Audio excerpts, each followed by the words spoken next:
what's really important to understand here, it's the legal limit on what Treasury can borrow to pay its existing bills. So we're not talking about any new spending here, and that's the thing you really have to underscore, is that there's been a lot of talk from President-elect Trump and his team about cutting spending, cutting government spending. This would have no effect on that, at least in the near term. What we're dealing with here is just paying the bills that are already due. So what we find ourselves in is a very strange predicament where Donald Trump is floating this now in a phone call, I gather, with NBC News. So it's one of these instances where we don't know how well thought out this is or how it might come to pass. But it comes at a time when we're at a really serious precipice. That is, this deadline for funding the government is just a few hours away.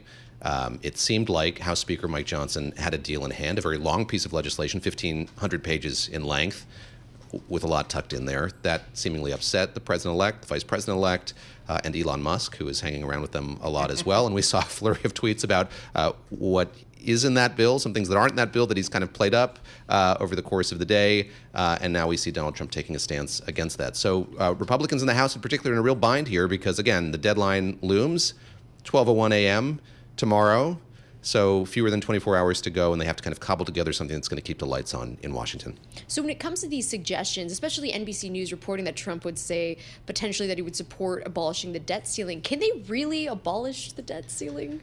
You know, Congress could. They could change the mechanism by which the government pays its bills. And the U.S. is unique when you look at other developed nations in having this mechanism in place where Congress does have to authorize paying bills that are due. So I could see in kind of a broader look at the way the government spends and this effort perhaps by Elon Musk and Vivek Ramaswamy to kind of cut parts of the government. Maybe that could be part and parcel of the proposal that they put forward.